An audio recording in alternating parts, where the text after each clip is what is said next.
Thanks for tuning in to the HR Uprising podcast. I'm your host, Lucinda Carney. The HR Uprising is focused on helping forward-thinking people professionals deliver real lasting value in their organisations. I'm a chartered psychologist, speaker and trainer, and recently authored the best-selling business book, How to Be a Change Superhero. My day job is founder and CEO of software and training business Actus. This gives me the opportunity to work with other businesses like yours. We are focused on building a better workplace for people wherever they are located, with the help of our performance, learning and talent management software and our training and consultancy services. Every week on the podcast, I will be covering different topics and challenges, joined by relevant experts and real-life people professionals. Thank you so much for tuning in. I really hope you enjoy and get value from this week's episode.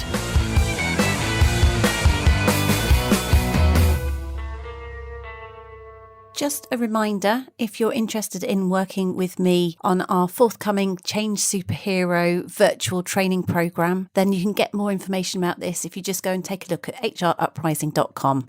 Our next intake takes place, I think, is the 4th of November. I'm really looking forward to working with a bunch of people then. It's always great fun, lots of learning, very, very practical and relatable to your organisation. So if it's your chance to get some self-development and you want to be a change superhero, why not check out this training course and come and work with me? Hope to see some of you there soon. Hi everybody, it's Lucinda, and this week is a solo episode because we haven't done one of these for a while. The topic we're going to focus on this week is all about 360 feedback, and in particular how to roll out a 360 feedback within your organisation and actually how to deliver 360 feedback. The last time I looked at this topic was a couple of years ago. In fact, it was one of our launch episodes when we looked at the pros and cons of 360 feedback. So I thought we were well overdue a follow-up or a return to this topic. And more recently, because I've been working with clients who are taking 360 into their own organisations, they're using our system and rolling it out potentially through all of their managers or maybe as part of their talent management programme, then I'm aware that there's loads of things that you need to think about if you are thinking of rolling out either a large or even just a small 360 programme. So I thought this would be a great one to just give you some of these top tips so that you can think about those yourself if that's something you might consider for the future. So what I'm going to cover in this session is I'm going to talk about what is 360 feedback, just to position it in case people aren't aware. One of the things I'm sure all you are aware what 360 feedback is from an audience point of view. It's surprising though how many people don't know what it is. So how you might position or explain it. I'll talk about how to set up for success. A few recommendations about what a useful 360 template might look like. I'll also talk about how you might prepare for and structure a 360 feedback session, how to set the scene and deal with challenges, and ultimately how to empower your recipients or the people who are receiving the feedback to take ownership for outputs. So I suppose it's going to be a bit of a best practice masterclass with a peppering of the pains that I've experienced over time, so you can learn from the challenges that I've had when we've been rolling this sort of thing out over the many years. So first of all, what is 360-degree feedback? Well, I would describe it as a development tool, preferably. I know there are some people who like to use 360 feedback for performance ratings, but in this context, I'm going to focus on it as a development tool because I do think that's where it lends itself most constructively and positively. So what you would want to do is make sure your audience understand what it is and maybe even show them a sample template or screenshot. So I would normally define 360 feedback as a skill and behavioural development tool and really a tool for self-awareness.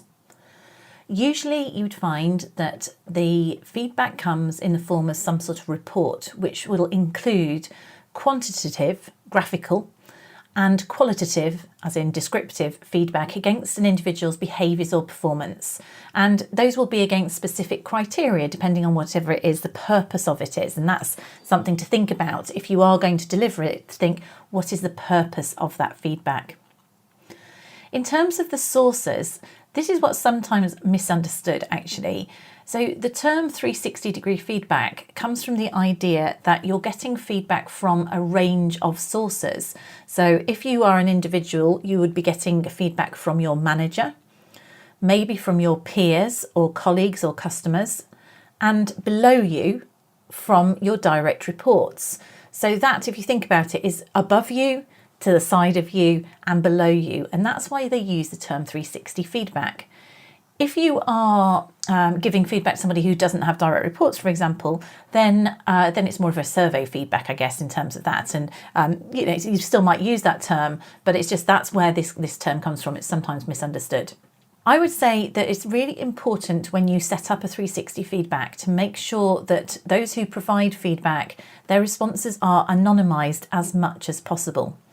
Usually only the line manager's response is one that is visible, and independently. You'd see in a report, you might, if you imagine a bar chart, you'd have the individual who is the subject of the 360, their bar is visible. The manager's bar is visible, so just one person in each of those, so obviously their absolute ratings are visible. But then the direct reports and peers, etc., you would expect those to have sufficient responses, i.e. more than 3, to make sure that anonymity is preserved. The reason that this is important is it means that people are more likely to be honest. If they feel that there's some anonymity in it. Although that doesn't mean you want people to be overly critical, you want them to be constructive.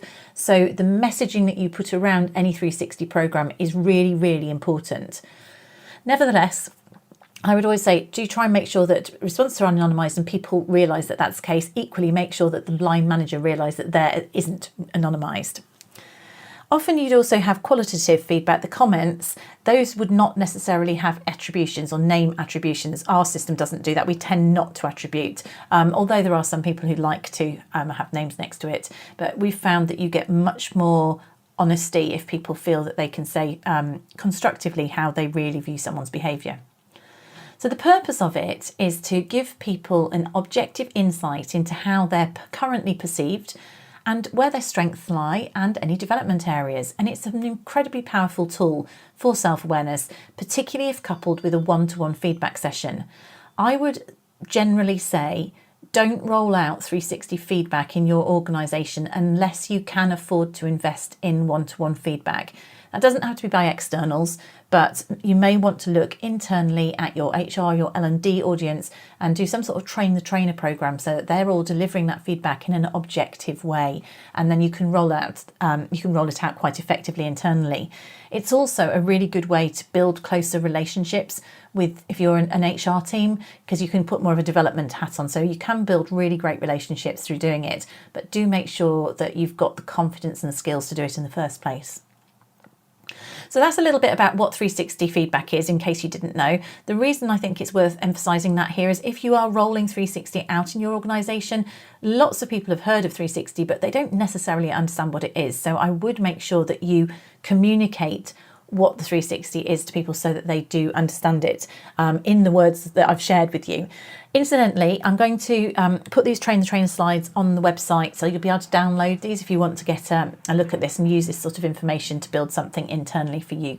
So we've talked about what it is. If you are going to then prepare for success, let's take a step back, and this is how we become strategic about 360. So we don't just do 360 because it sounds like a nice idea or someone in the organisation has done it and said it's a good idea. We think about the overall strategic purpose of it. So typical reasons for 360 feedback might be for personal development.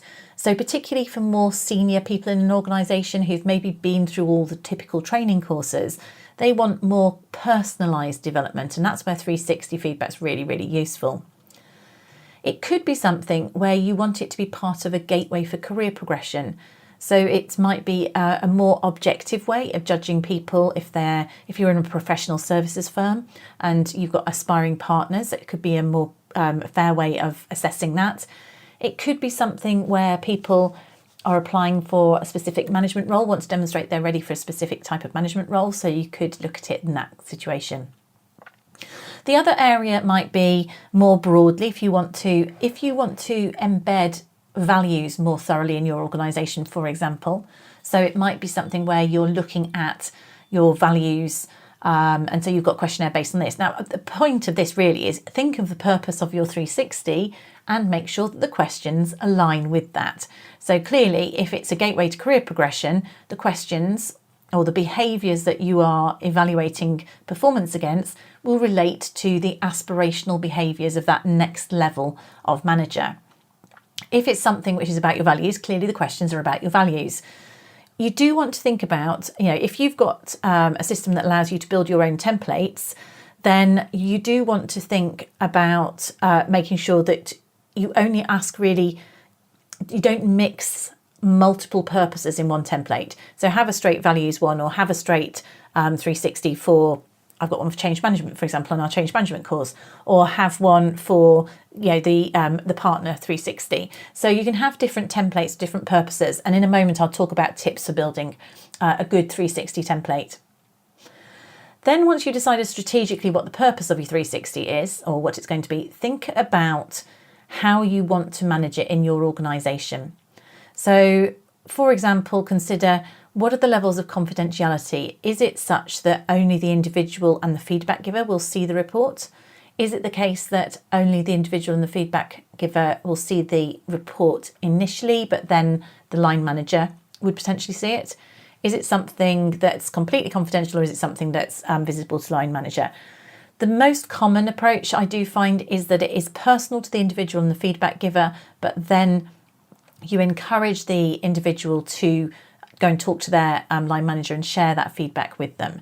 It isn't something that's used in a darkened room, and I would never ever recommend that other people get to see the 360 feedback before the individual gets it. I feel that I know there are some organisations that try to set their performance management process up like that, and I think it leads to suspicion. So if you want the purpose to be about development and growth, and that is really what you want, because it's an incredibly powerful tool that lots of people can get damaged by if it's not managed well, because not everybody knows how to give good quality feedback, then I would recommend that you build that level of trust up and the individual sees it first, and you give them a sense of control as to who else sees that feedback afterwards. The third one is think about the expected numbers and categories of respondents and timescales. So, for example, do you want everyone to have their line manager, an individual, peers and direct reports? Or do you want them to have senior peers or customers? So you can have different categories. You can also see how many people you want to respond.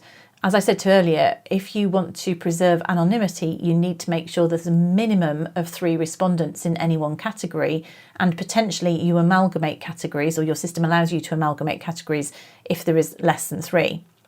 If that's the circumstance, then you want to encourage people to nominate 4 or 5 more feedback givers.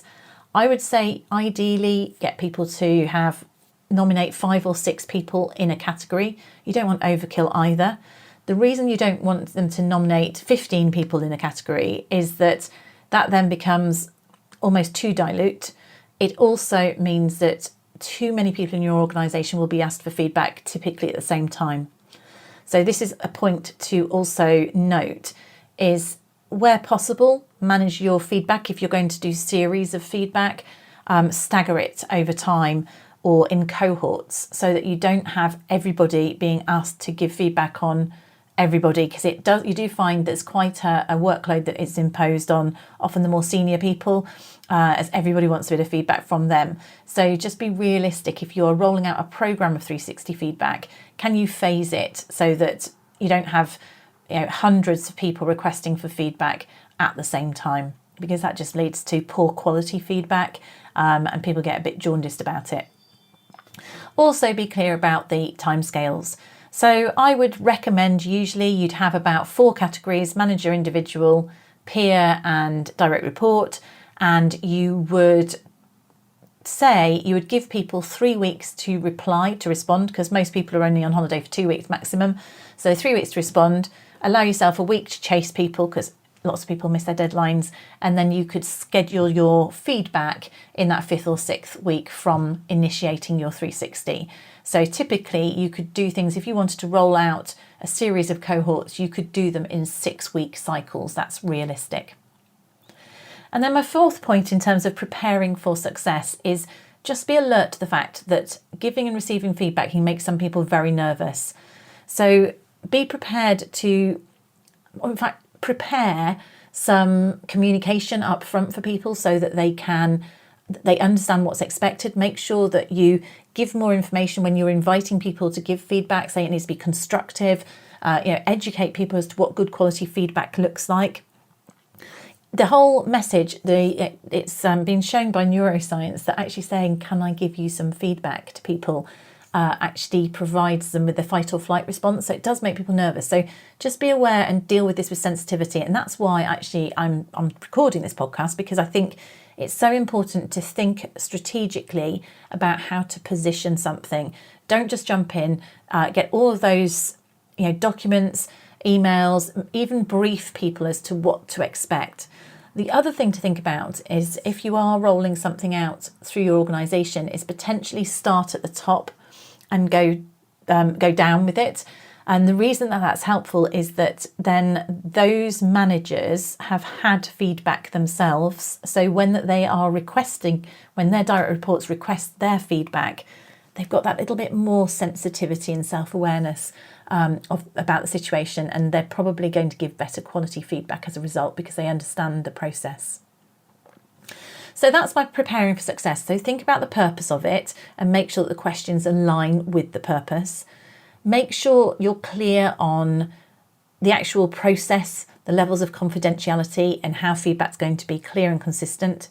So if there's a number of you who are going to deliver feedback, make sure you've got a standard way of doing it. I'm going to go through one of those in a moment. Be clear about the expectations of people nominating feedback givers, the numbers, categories and respondents, and just be very sensitive to the fact that people can feel very nervous. So be prepared to provide as much information up front to get those FAQs out there so people feel much more confident. So tips for building a 360 template. So what I would suggest is you should have 20 to 30 questions. I would not go above 30 questions, and that includes free text questions. I'd also suggest that you might have 3 to 6 categories, let's say, in there. So certainly most 360 feedback, well, I don't know most, in fact, our 360 feedback tool has a spider graph at the start, and you only get a spider graph if you've got categories, but it's really useful because it groups the feedback.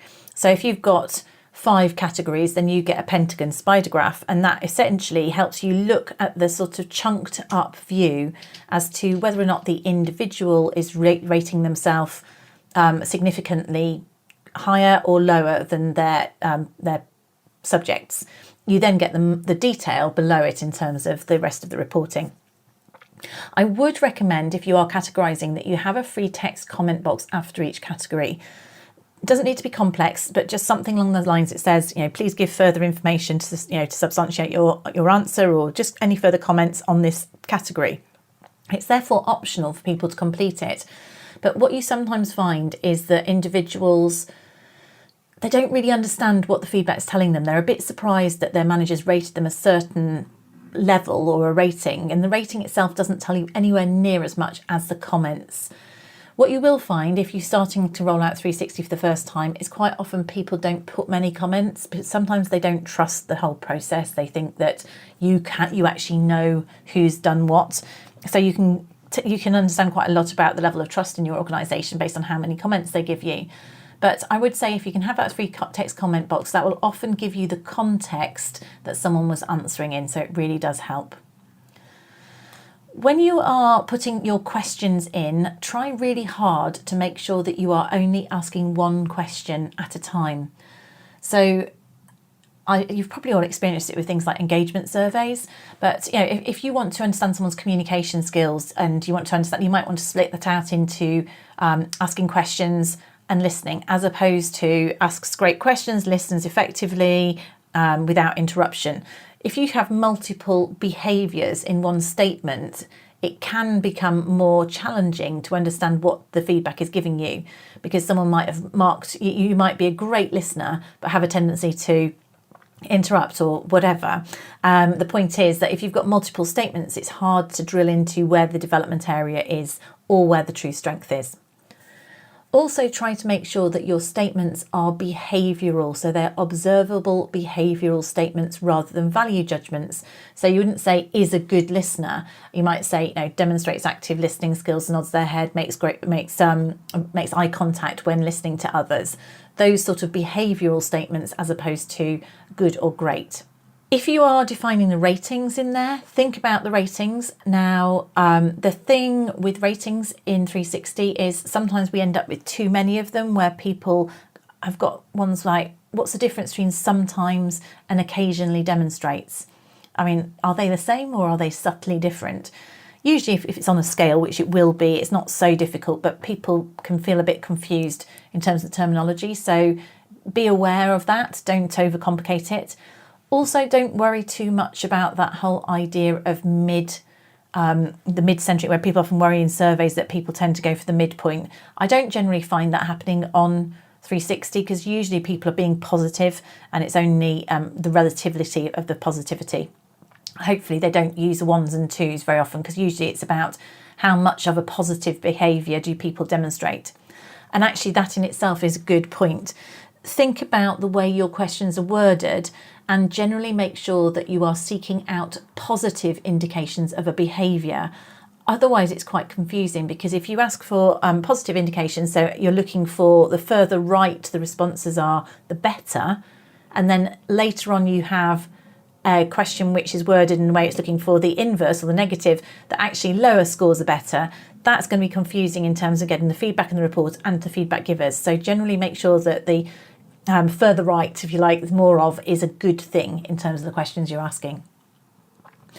Make sure that you are able to use some sort of not applicable or not enough experience to comment, some sort of rating option where people can choose that doesn't lower the averages of your ratings. That's really useful, because occasionally people will ask their mates, or I don't know, if it's asking about them as a line manager, but they ask their peers. Quite often it's quite hard for people to comment on certain things. And what they can do is, if they're forced to rate, they'll just go for a midpoint or a low one because they haven't seen it. So it's better to give people the opportunity to select a not applicable option there, so if they don't have any experience to comment. So hopefully those are good tips for building a 360 template. What we're going to look at now is how you'd structure your feedback session itself. So structuring the feedback session is incredibly important, and you want to make sure, if you've got a number of you all working together, that you all do the same thing here. I will go into more detail about what I mean by setting the scene. But the starting point is, for me, is positioning your role. So if you are normally in an OD or L&D role or external, then it's much easier for you to be seen as a neutral. But if you are an HR professional who's often working with people on transactional aspects of things, so you're having to deal with difficult conversations quite often, people can be a little bit more nervous to open up and bare their souls in a 360. So make sure you position it very clear that you've got your coach hat on today, and whatever goes on between you and the individual, this is absolutely confidential, or as per your process that you've defined in your organisation. So for example, you're looking at it for the first time with them today, and then you're going to recommend that they go and share it with their manager. It's not being bandied around anywhere else. If it is being bandied around, then you might say exactly how it is being. So you wouldn't say bandied around clearly, but you might say, well, and then it will go into the promotion board or the panel or whatever. This is how it will be used, but it's always used with sense, demonstrate that it's going to be used sensitively. The next two questions I think are really useful to get a sense of where this person's head is. So ask them how they are feeling about the feedback, and also ask them how they selected their feedback givers. So if they say they're feeling great, often they'll be just very, oh yeah, I'm fine, and they may or may not be. You'll get more information from selecting their feedback givers, but also they might go say, oh, I'm feeling a bit nervous, or I've had 360 before, I'm not bothered, play it cool, all sorts of things. You just get a sense of how you need to pitch it in order to understand this.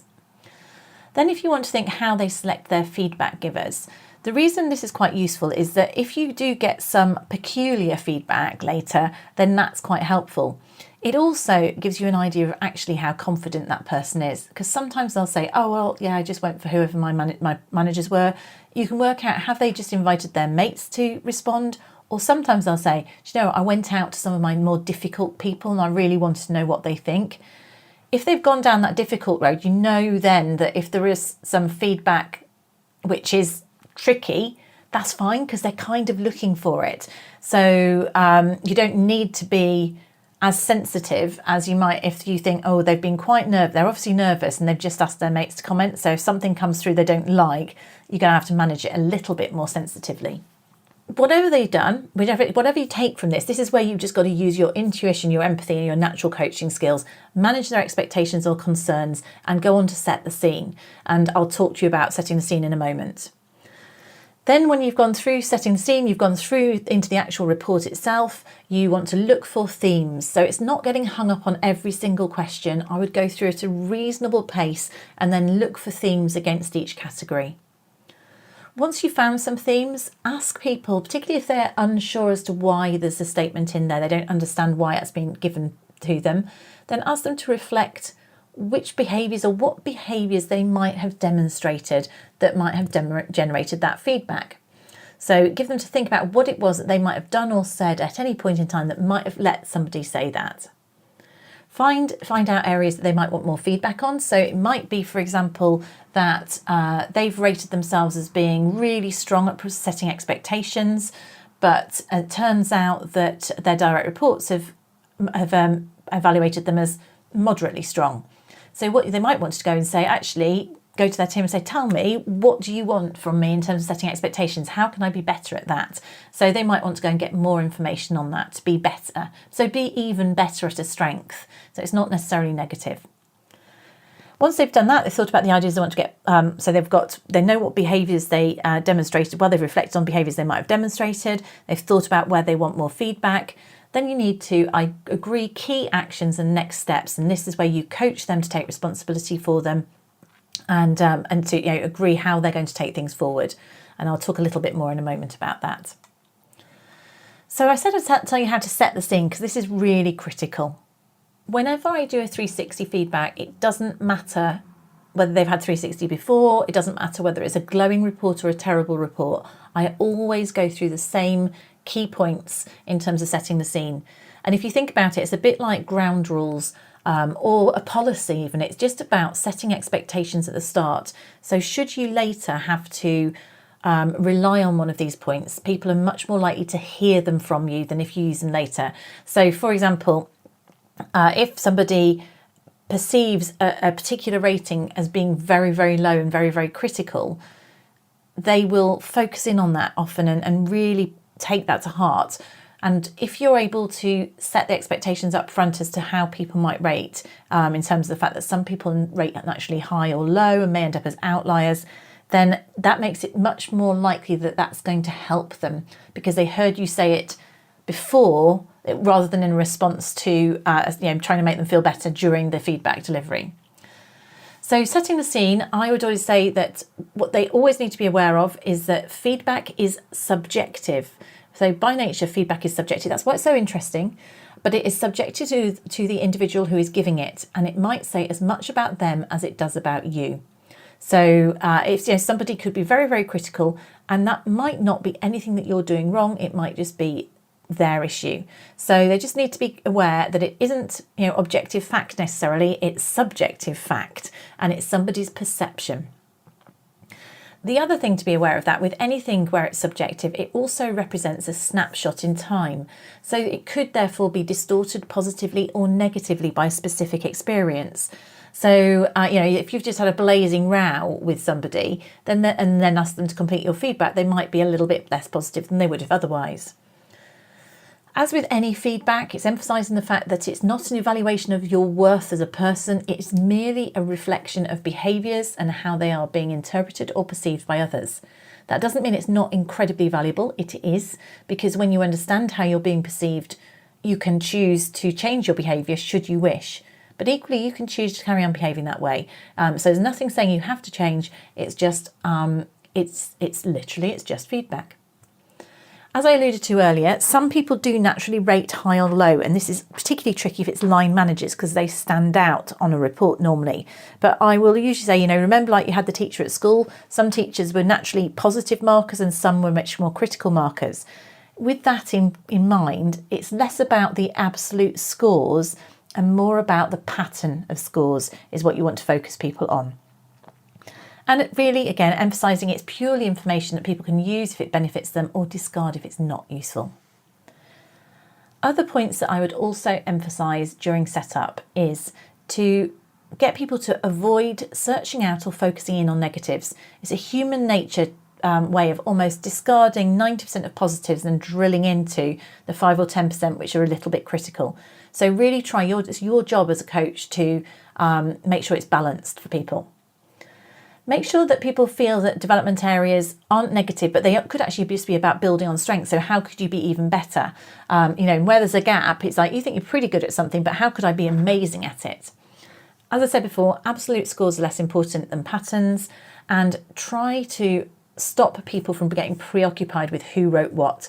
The reality is some people do give themselves away by the way they give feedback and the terminology they use and words, things like that. But from a coach point of view, try to get people to pull back from the statements and be objective about the overall behaviour that might have generated that feedback rather than getting preoccupied with it. So those would be key points that I would say are really important to emphasise in the setting up of it. And if you set up that way, then you're going to get a much better response really for this. So now just a couple of points in terms of how you might deal with a challenging feedback if you get something that you're a little bit concerned about, and also how to close down the 360 feedback. So if you have some challenging feedback from people, then you want to really understand who those people were that gave the feedback, why the individual chose them, did they expect to get challenged or not? So these are things to find at the start. Because you will presumably have had this report and had a chance to look through it in advance. So if you've looked and thought, oh, I'm not looking forward to this feedback, let's say that the individual has rated themselves way higher than other people, then what you need to know is what their expectations are before you deliver that feedback. So you can say, so why did you choose these people? What sort of feedback are you expecting from them? And if you hear from that person, they say, oh, I'm expecting glowing feedback because I know they love me and they haven't rated you that way, then you might want to gently coach to manage expectations. Say, okay, that's interesting. What would make you think that, and and really coach to really find out why they're expecting that, why there's such a mismatch between what you see on that report and what the person's expecting. In reality, 99% of the time, people are expecting, their expectations are aligned, and so it generally is fine. But if you're just a bit concerned about it, it's, what sort of feedback are you expecting? What kind of relationship do you have with these people? What do you want to get out of this session of feedback? So if they sort of say, I want a big challenge and stuff like that, so you can pitch it that way. And it's really understanding their expectations. And if you think their expectations are mismatched with what's in that report, try hard just to coach them further to think about, what other kind of expectations, do you always get on well with them, or has anything happened recently, so that you can just understand and be very gentle if you think there's something in the report that you're concerned about. As I said, the reality is it's usually fine, and where I have had those reports where I've seen a disparity between what the person thinks of themselves and what the feedback givers have provided, usually they've said, I went with some really tricky people and I was hoping to get some really challenging feedback. And so usually it's absolutely fine. If in doubt, if you had something in doubt, I would always go and talk it with another HR colleague, maybe a senior HR colleague. And also I would want to go and talk to the line manager if there's a disparity in feedback in some way, because it's very, very important that it's managed honestly, and you want to get this balance between being an advocate for the individual.